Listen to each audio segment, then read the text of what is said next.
Et de cette façon-là, vous allez peut-être pouvoir devenir à votre tour un évaluateur. Là, c'est vraiment le moment de l'année où deux saisons se chevauchent. On parle de conditions de ski, mais il y a toujours des conditions de golf avec Vincent Dufresne qui est fidèle au poste. Également, Jean-Pierre, on parle du réseau Sport Activité encore une fois. Merci, Daniel, pour cette belle introduction. Et on en est vraiment à nos derniers milles avec la saison de golf, surtout pour ce qui est des terrains situés en montagne. Il s'agit effectivement du dernier week-end pour les terrains de A à Z et du Manoir des Sables dans les cantons de l'Est, le golf Manoir Richelieu et Baie-Saint-Paul dans Charlevoix, le Mont-Adstock et Saint-Jean-de-Matin en Chaudière-Appalaches, Lac Carling dans les Laurentides, Château-Montebello en Outaouais et le Grand Vallon du côté de Québec. Alors réservez votre départ pour demain, il sera plus beau et ce sera vraiment votre dernière ronde de golf 2010 sur ces parcours.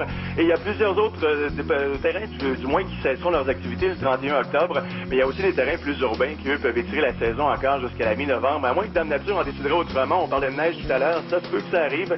Et d'ailleurs, ouvert jusqu'à la mi-novembre en cas de beau temps.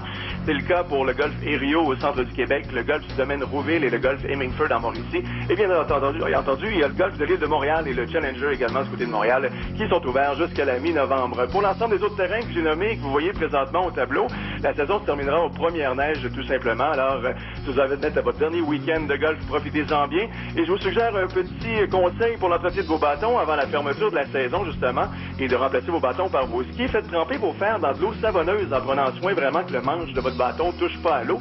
Et après quelques minutes de trempage, vous les retirez et vous essuyez bien avant de les ranger dans votre sac. Ce sac-là que vous allez garder à une température minimum de 10 degrés. Et tout simplement, ça vous permettra d'avoir des bâtons qui sont fin prêts pour la saison 2011. Alors là-dessus, je vous souhaite vraiment une bonne journée de golf pour les vrais passionnés qui joueront aujourd'hui. Sinon, réservez tôt pour demain. Ce sera une magnifique journée et profitez-en bien. De sportactivité.com, c'est Vincent Dufresne pour Salut Bonjour Week-end. Bon golf pour les valeureux et les valeureuses. Même avec les années, un nouveau film de Bruce Willis, ça fait toujours autant jaser. Et c'est encore le cas avec son tout dernier, Red, qui est présentement à l'affiche. Et Daniel Daigneault nous en parle au retour dans sa chronique culturelle. Ils sont surnommés Red.